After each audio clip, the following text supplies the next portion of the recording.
Good afternoon. My name is John Pelosa.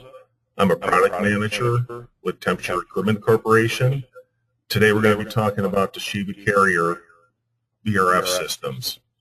I'm going to need some help from the audience out there. I'm getting pretty bad feedback. I wonder if you are too. Can somebody type in or speak up?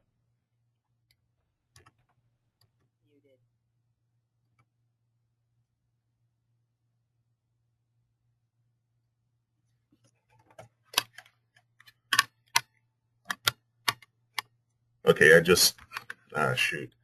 I'm going to have to go to the computer for audio. Hang on one moment, please.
All right, we're going to try.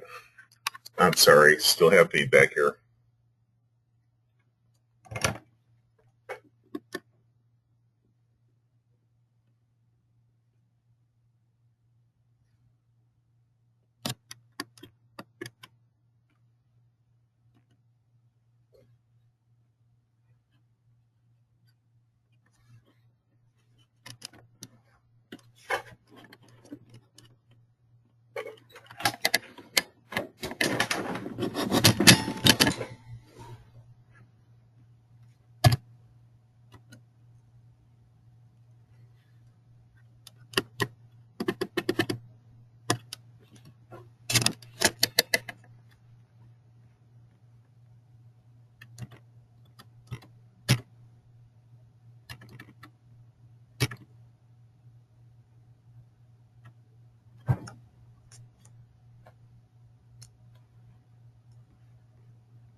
Okay, I'm sorry about the technical difficulties. I hope everybody can hear me out there. I am working through the computer speaker system right now. My name is John Pelosa. I'm a product manager at Temperature Equipment Corporation. And today we're going to talk about variable refrigerant flow systems made by Toshiba-Carrier. Toshiba-Carrier is a joint venture between those two companies, and it was formed about 6 years ago with the intention of producing and distributing duct-free systems and most recently VRF or variable refrigerant systems, flow systems. Okay, what we're going to talk about today, we're going to talk about what VRF actually is, the global job experience that Toshiba-Carrier has had, the advantages of the system. We're also going to go over the major components of the systems, the outdoor units and the indoor units, as well as the controls. VRF is short for variable refrigerant flow. And what we do here is we vary the speed of the compressors to provide the amount of refrigerant needed for cooling or heating needs. It's a very flexible system where we have multiple outdoor units. We can connect up to 38 indoor units to those outdoor units. Fan coils can be controlled individually. For instance, in a small office, you might have one unit, or let's say in a conference room, you could have multiple units and one controller controlling those. Even in that situation, you can have better zoning because each of those indoor units in that conference room has a pulse motor valve which varies the refrigerant to meet the demand for whatever area in the room. So if you have people clustered in one part of the room, you'll get more refrigerant in that area of the room, and where it might be fewer people in that room, then you'll deliver less refrigerant.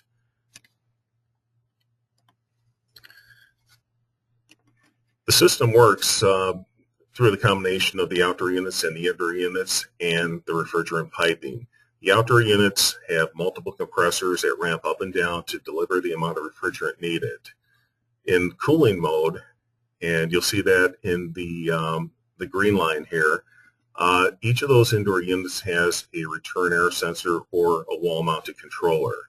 We take those demands from each of those controllers or temperature sensors and open the pulse motor valve to deliver the amount of refrigerant needed for either cooling or heating.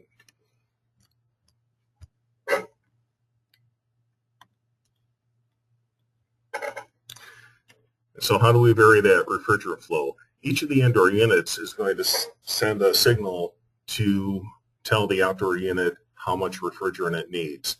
The outdoor unit will collect all those signals and add it up and ramp the compressor up to the amount of refrigerant that's needed to supply the system. And each individual unit takes only what's required through the modulation of that pulse motor valve.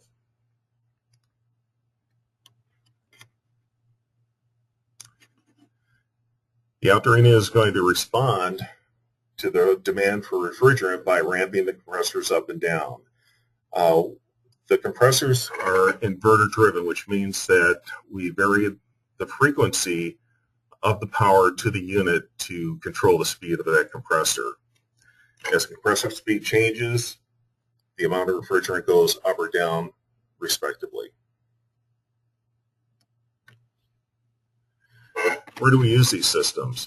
Wherever we have part load or a diversity of load, that's a good place to use these systems. So in the case of an office where you have varying levels of people in offices or conference rooms, that's a good place to use the system.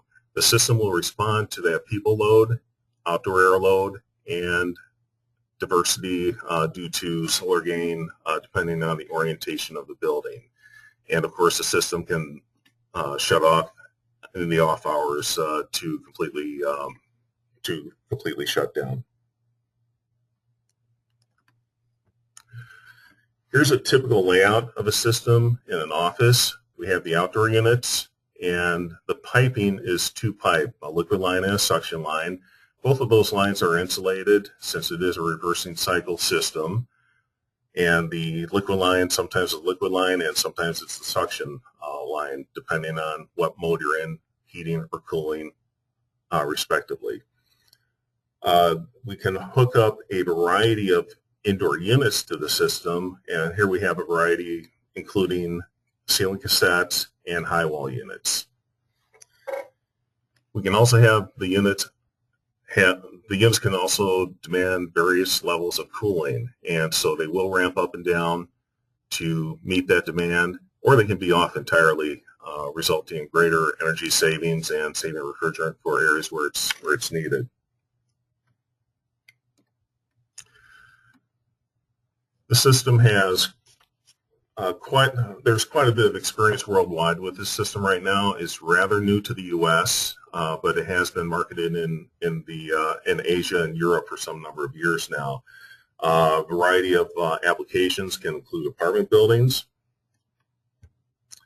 educational buildings or schools, and I want you to take a look at the inset picture on the lower right.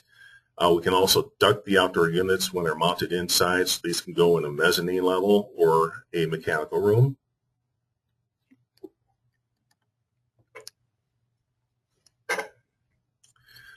They can also go into commercial buildings, and it can be a rather compact system. As you see, the units can be spaced.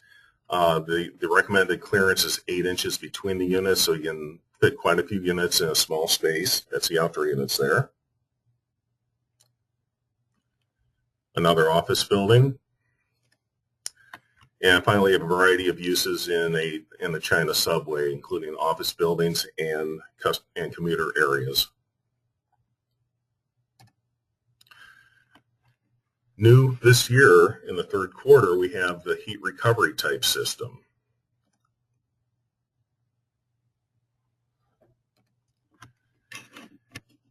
Heat recovery works by shifting refrigerant from areas that are calling for cooling and rejecting that heat to areas calling for heating, or vice versa. The energy savings are greatest for buildings with a high diversity of load, and it's a rather compact system. As opposed to having multiple systems, boilers, chillers, and so on, we can just, the refrigerant is supplied just by the outdoor units. We can have, and they are rather large capacity outdoor units with multiple compressors, which allow for high reliability, redundancy, and efficiency. And the piping that you can use with these systems is very flexible.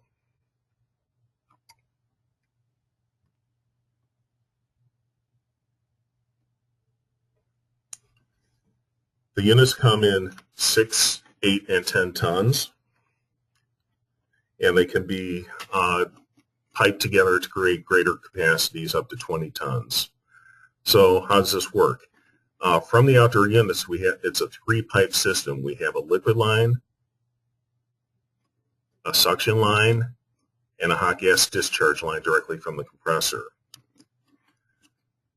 In between the outdoor units and the main piping, the 3-run pipe, we have the flow selector unit, and that will determine whether you're in heating or cooling mode. So if you have a cooling demand, as with the unit on the right-hand side on that upper picture, what we'll be doing is we'll be delivering liquid refrigerant to the cooling where it will evaporate. That evaporated liquid, now carrying heat, can be shifted over to the units calling for heating over on the left.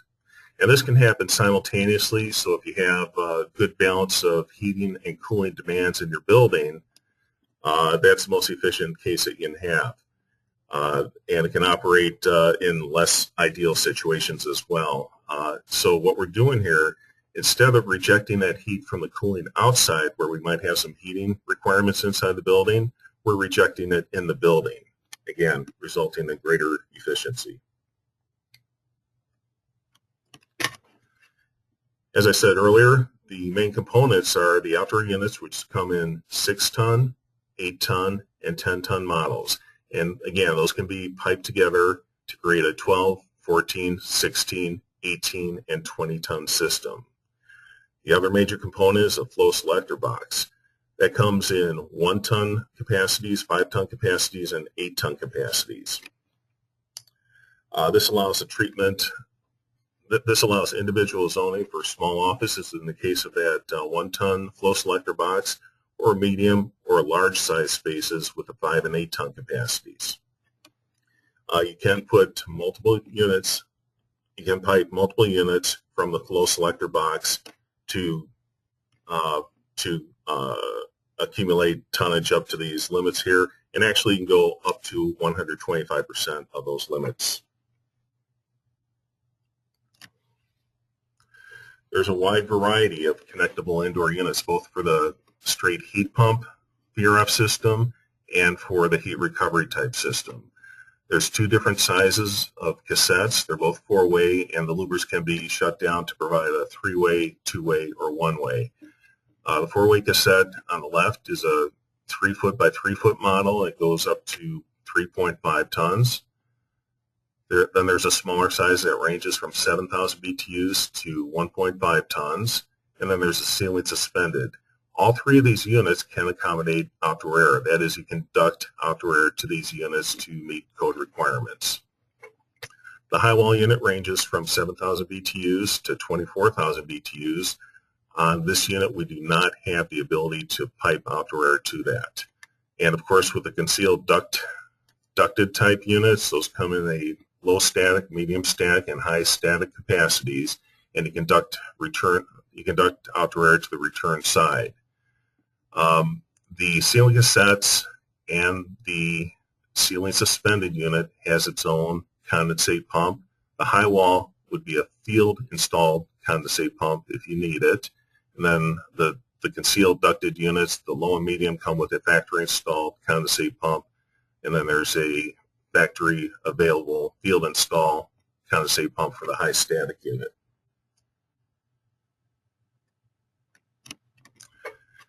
There are some significant differences between Toshiba-Carrier and the competition when it comes to piping. We have great overall lengths that we can pipe these units up to 640 feet for the heat recovery system and 985 feet for the heat pump system. As the building on the right shows the distance they can have between the lowest and the highest unit. This is another significant difference between Toshiba-Carrier and the competition. The competition only allows about 50 feet between the lowest indoor unit and the highest indoor unit. Toshiba-Carrier can go 130 feet between the lowest indoor unit and the highest indoor unit. That means you can treat up to an 11-story building if you have about 11.5 feet per floor with one piping run from top to bottom. That results in greater pipe savings and control wire savings.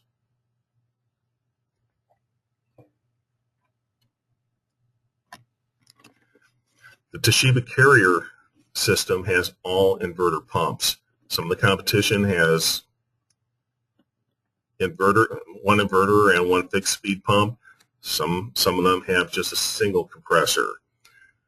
In the 6-ton unit, we have 2 compressors, and in the 8 and 10-ton unit, we have 3 compressors.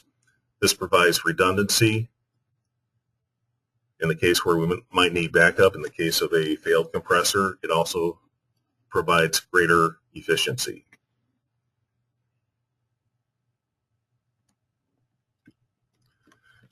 We're using 3 rather new technologies. We have a DC voltage twin rotary compressor, a fast calculating vector controlled inverter, and which offers precise variable control. The Toshiba-Carrier twin rotary compressor it's a twin rotary compressor.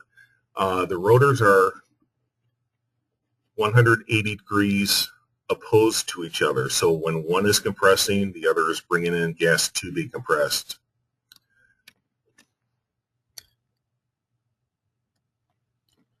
We're all familiar with scroll compressors. A rotary compressor is the unit on the left.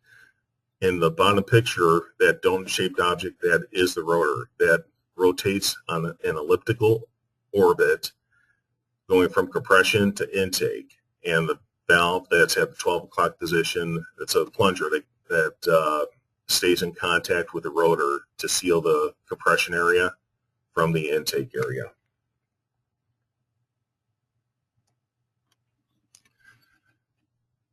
Here's a little more clearer diagram of what a rotary compressor does. The unit on the left, the dotted donut-shaped object, is the rotor. As you can see, it rotates on that elliptical orbit, and the bullet-shaped device at the 12 o'clock position seals the compression area from the intake area. One of the advantage of this is that it can run at lower RPMs than a scroll compressor at greater efficiency. There's less blow-by in the case of the rotary compressor. Another advantage of the rotary versus the rotary compressor is that it operates at higher efficiency over a greater range of operation. The sweet spot for these compressors is in the 30 to 80% range, and as you can see, the efficiency of the rotary compressor is higher than the scroll over that entire range.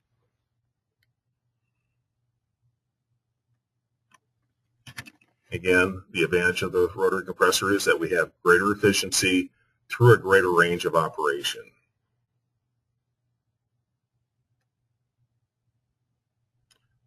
Now we'll go on to the vector-controlled inverter.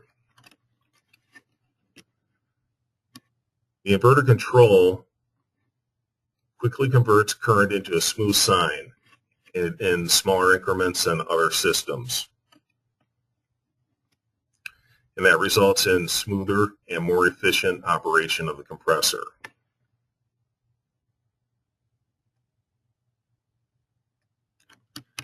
This also allows us to increase the speed of the compressor in smaller increments, providing greater temperature control and smoother operation.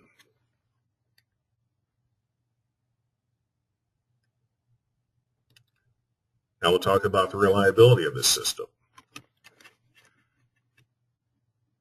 The Toshiba-Carrier outdoor units have 3 compressors in the case of the 8-ton and the 10-ton unit.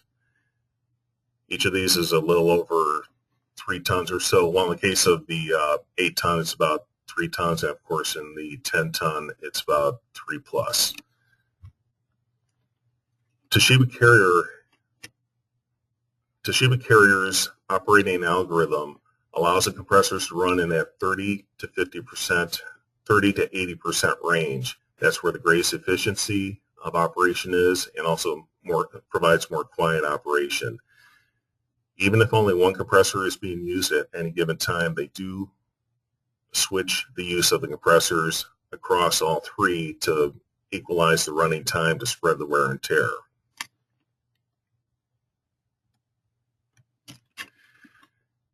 This provides some redundancy. If we have a compressor failure, the other 2 compressors will remain in operation and we'll still have 67% or about 2/3 of our capacity left.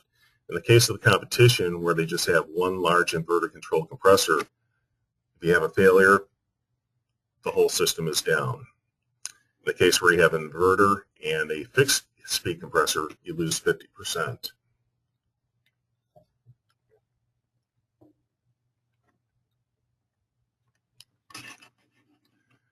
The reliability of the system is enhanced by an active oil control system.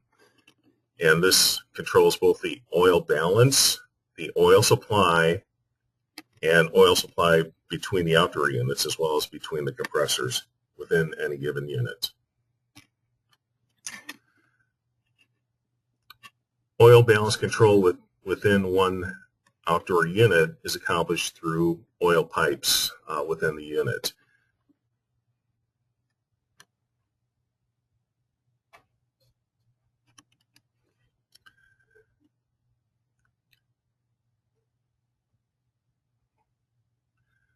Oil is supplied from the oil separator where it accumulates during normal operation. There's oil separators in each of these units downstream from the compressors. Excess oil is kept there for use to replenish oil to the compressors as needed.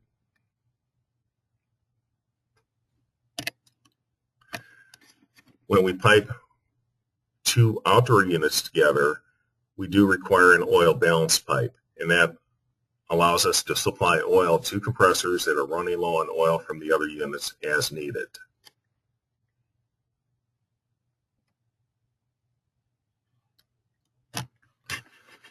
Some of our competitors eliminate the oil balance pipes, and that can result in more frequent oil return cycles, and during those times you are not heating or cooling. The oil balance pipe in the Toshiba-Carrier system does reduce the oil return cycles that are required. So the oil balance control within one unit operates like so. When the oil level drops in one compressor, there's a thermostat sensor that senses a change in temperature, a decrease in temperature. When that happens,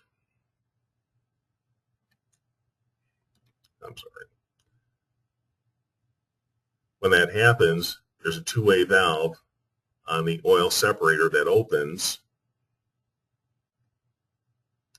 and replenishes that oil level.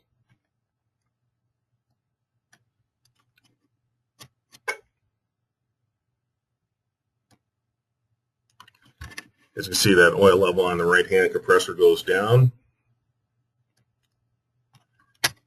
and the 2-way valve on the oil separator opens up to replenish the supply of oil to the compressor.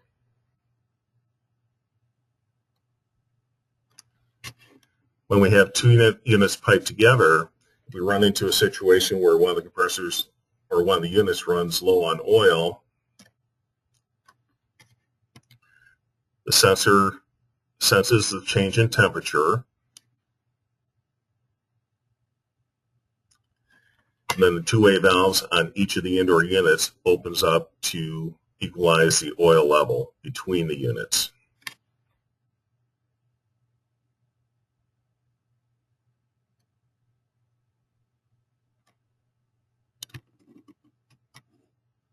Let's talk about the efficiency of this system. We have multiple compressors in the units. As I said earlier, the 6-ton units have 2 compressors, and the 8 and 10-ton units have 3 inverter compressors.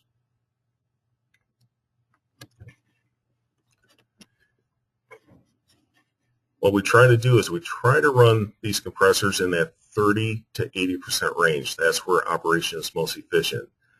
So at low levels, we might only run 1 compressor as long as we're staying within that 30 to 80% range. As we approach or exceed that 80% of the 1 compressor, we turn on the second compressor to bring the operation of the 2 compressors into that 30 to 80% range. Going further up the curve, when we reach or exceed 80% for the 2 compressors, then we bring the 3rd compressor on again to keep within that 30 to 80% range. And that's where the operation is most efficient for this system. And of course, as a load decrease, we cycle off the compressors as needed to stay within that range.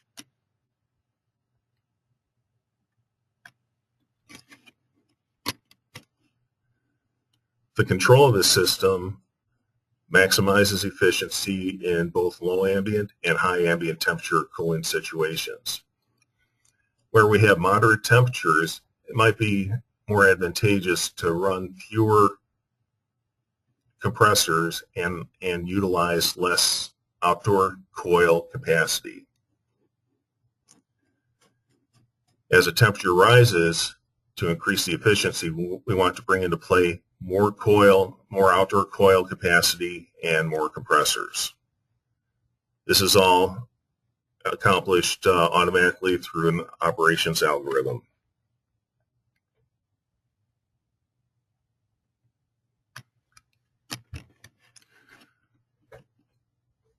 Another source of the efficiency is a more efficient motor controlled by a frequency drive. And the propeller, of course, is highly engineered with highly sculpted blades, both for efficiency and for quiet operation.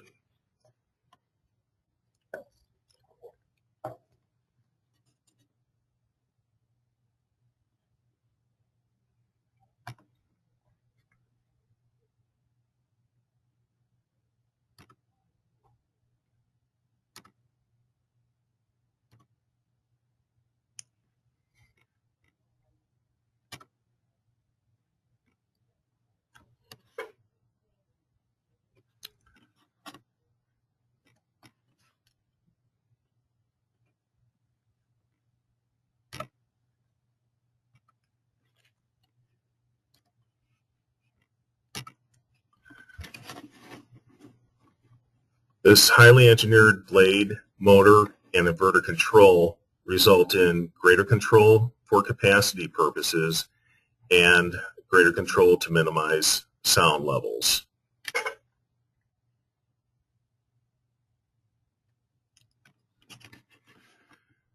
The heat exchanger design on the Toshiba-Carrier units is different in that with some competitors' units, they only have coils on 3 sides, which results in less than optimal airflow through the coils.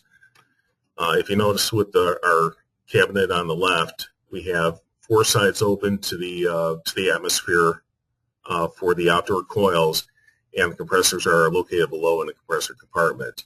2 things are accomplished here: greater airflow and more optimal airflow for efficiency purposes, and 2, this gets the outdoor coils above the snow line. So in the case of some other units, you have to mount the units on rails to get it above the snowfall. These units, by the nature of their construction, are already located high enough to stay above normal snow flow in the Chicago area.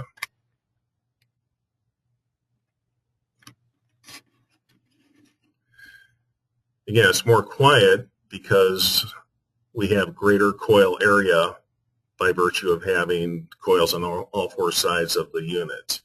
The fin design is different. We can operate with lower airflows because it's more equally spread around the unit.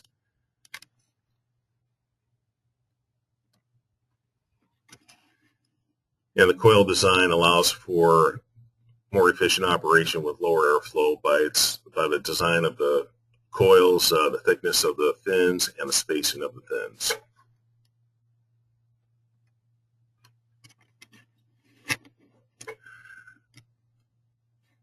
Another attribute of the Toshiba-Carrier system is a pulse motor valve.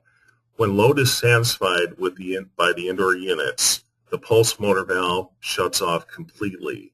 This is different from competing systems where they just do not shut down completely, and there's always some refrigerant flow through the units, whether there's a cooling or heating demand or not.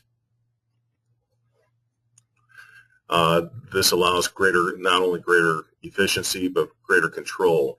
In those cases where the expansion valve is not shut down completely, sometimes that can lead to overcooling or overheating in the occupied space. That is not a problem with the pulse motor valve that Toshiba-Carrier uses. And of course, it results in higher efficiency.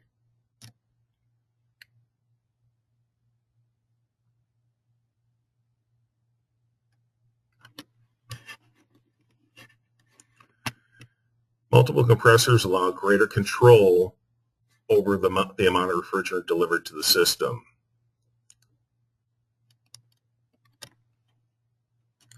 This provides smoother ramp up and ramp down of the refrigerant delivered to the system for heating and cooling purposes.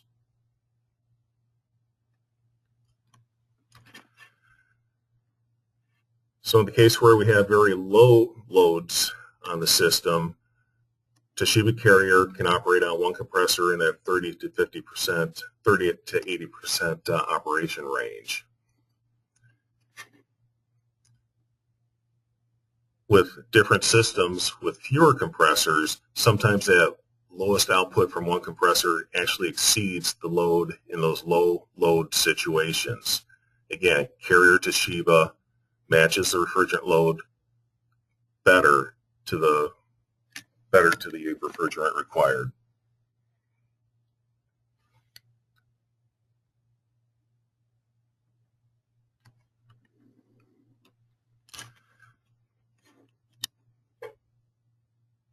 In part load situations, again, the Toshiba-Carrier compressors operate at lower levels more efficiently. So that means that we do not overshoot or undershoot the amount of refrigerant required for low part load cooling situations. In the case of the competition, if that compressor does not ramp down low enough, then refrigerant must be bypassed through the system, resulting in lost efficiency.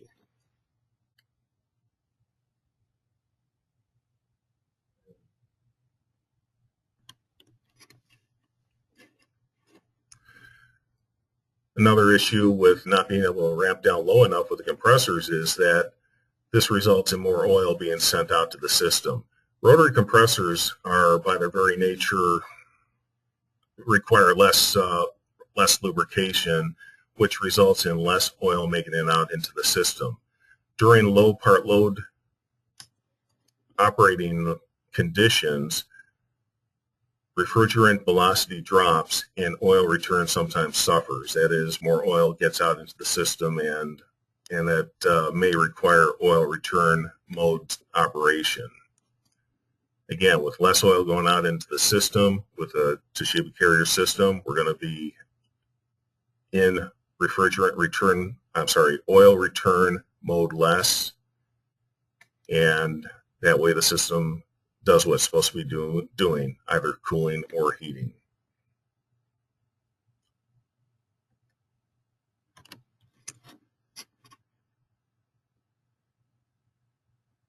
Another advantage of the greater refrigerant control offered by the pulse motor valve is the ability to deliver refrigerant more reliably to the entire system.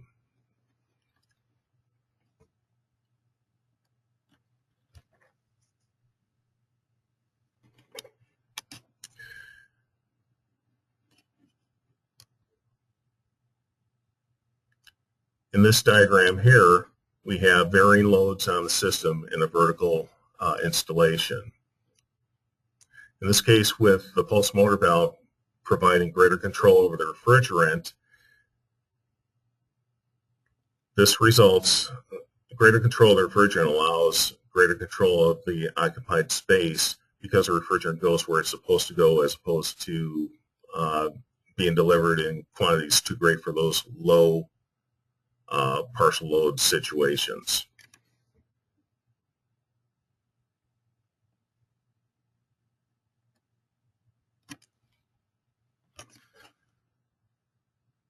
Another feature of the Toshiba-Carrier system, when we have demands that exceed the capacity of the outdoor unit, as you can see here, we have somewhat over 10 tons of cooling being required by the indoor units.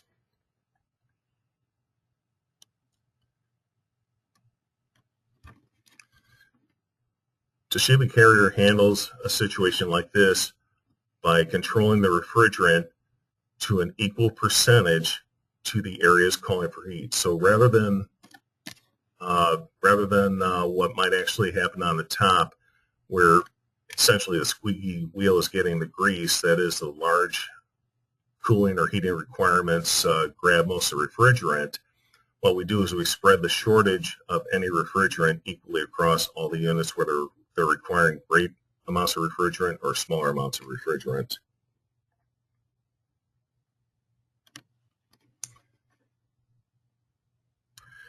As I mentioned earlier, one of the advantages of the Toshiba-Carrier system is that it allows installations with greater heights between the lowest indoor unit and the highest indoor unit.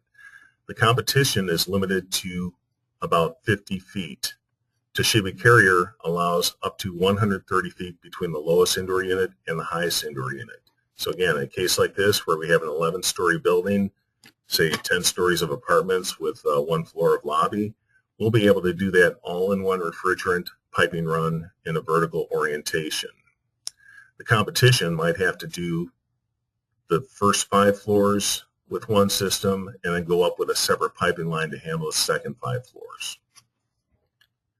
If you do this all in one run from top to bottom, you save piping, control wiring, and labor. Also, the holes that are required to run the system this way from floor to floor are going to be smaller.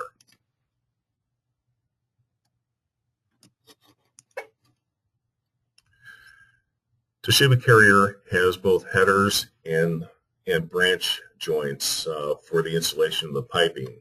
One thing that we do that other systems cannot do is we can branch off of a header. So in the case below, we have a 4-pipe header, and we're going to 2 units in the middle and then branching off the 2 outboard pipes to go to 2 separate units.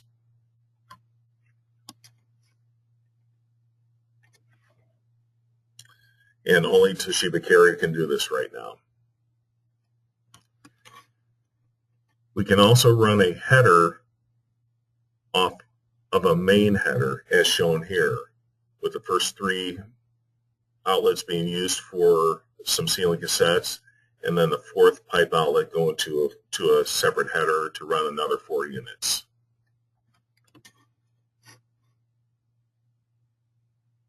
Again, only Toshiba-Carrier can do this.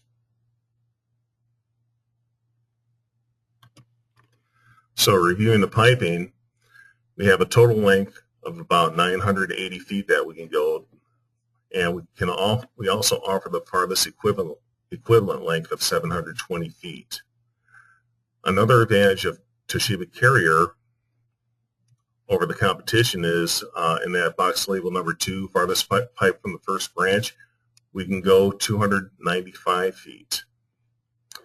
Competition only allows you to go about 130 feet from that first branch. And again, we've talked about the height difference between the indoor units. The competition only allows 130 feet. We can go, we can go 130 feet between the indoor units.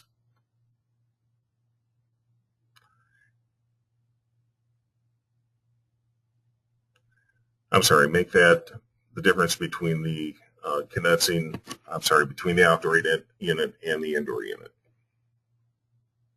And again, that last box, the height between the lowest and the highest indoor units is 130 feet, as opposed to 50 feet with the competition.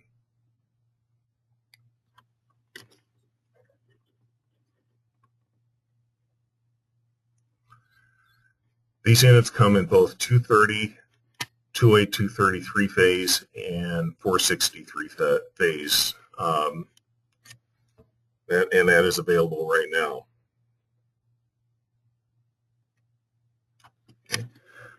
Again, going back to the ductless indoor units, we have the ceiling cassettes ranging from 1.5 tons to 3.5 tons for the large ceiling cassette, and from 7.5, make that 7,500 BTUs to 18,000 BTUs for the small cassette, and 1.5 tons for the ceiling suspended up to 3.5 tons for the ceiling suspended. And again, those first three do allow the introduction of outdoor air.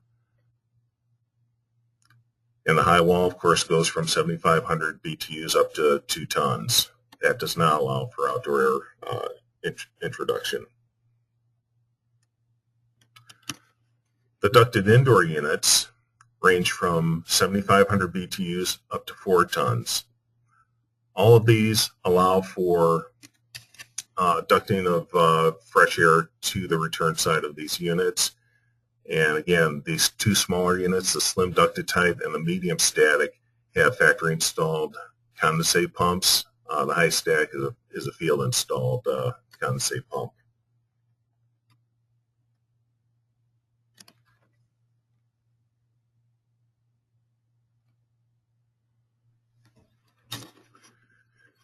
Controls for these units are local control devices, and we have central control devices, and then we also offer both LAN and BACnet interfaces for building management systems.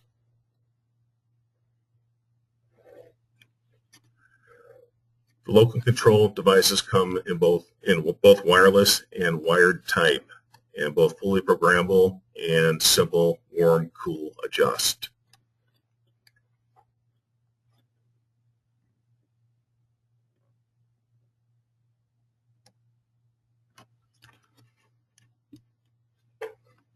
Central control devices allow for control of up to 64 indoor units.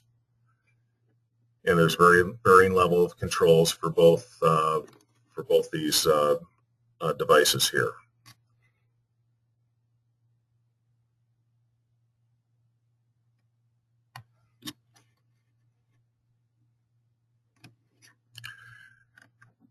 The Smart Manager capabilities include both control of the VRF system and access to it through an Ethernet connection, and it also can control other devices such as fans, energy recovery ventilators, or makeup air systems for supply of outdoor air to the system. We can also do tenant billing with the system as well. In that case, the system would be equipped with a watt-hour meter, and software supplied with the system will tally up the refrigerant used by the indoor units for billing to the various tenants in a building or in an office.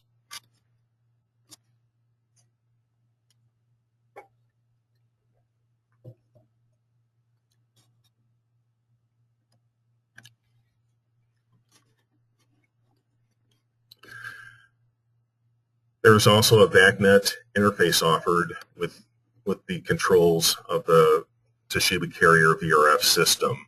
This allows interface with through an Ethernet system and other building management systems.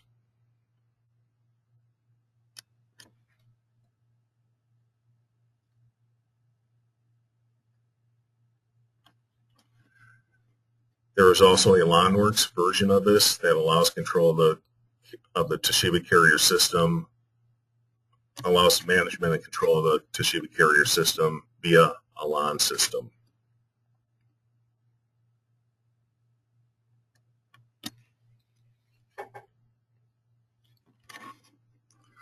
Other option for the controls is power peak cut controls. That might be a case where you have a demand meter on the job site where you might want to control the demand of the entire system to avoid demand charges.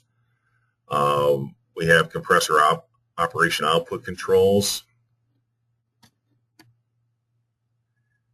as well as advanced scheduling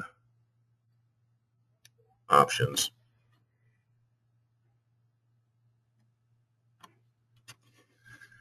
And so with the Toshiba-Carrier control system, we can control the entire building, the entire system, and other building systems as well, including ventilation equipment.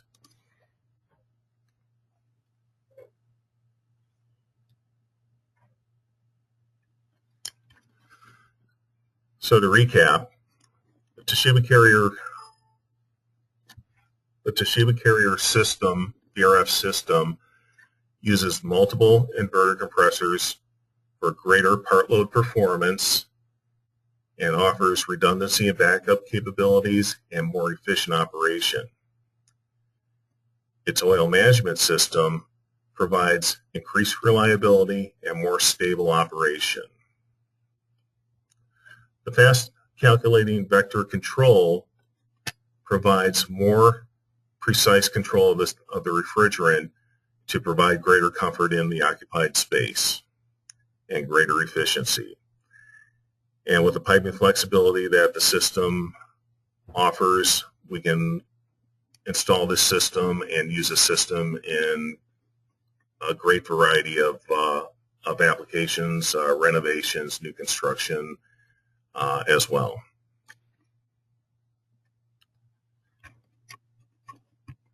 And that's the end of the presentation. I'll hang on the line for a while, and if you have questions, please type them in. I'll be glad to field those questions.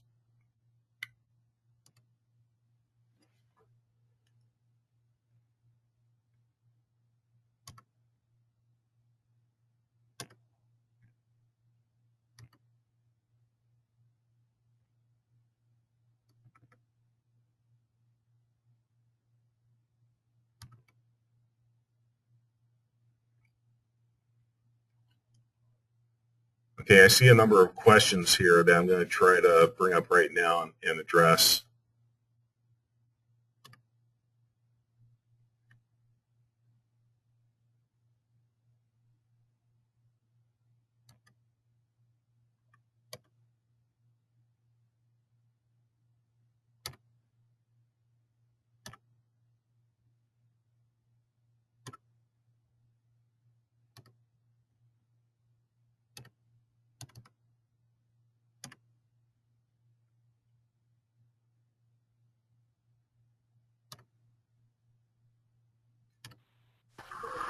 Okay, Michael Cuck.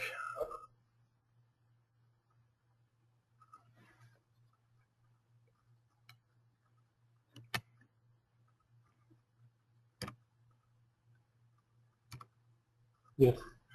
Yes, Mike. I see that you had a question here, and I'm having trouble bringing it up on the system. Can you tell me what your question was? No, I did have a question. I just wanted before if you could hear, if we could hear you. That's what we could. I'm sorry, say that again?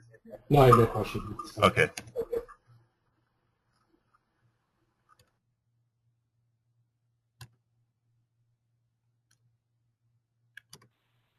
Paul Selman, I see that you have a question here. What was your question?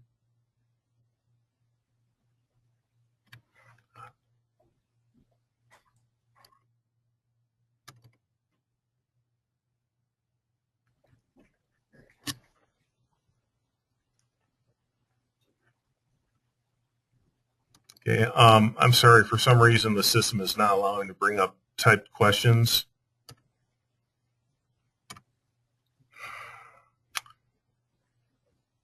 Okay, I apologize for not being able to field these questions. The system is just not letting me bring those up.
Okay.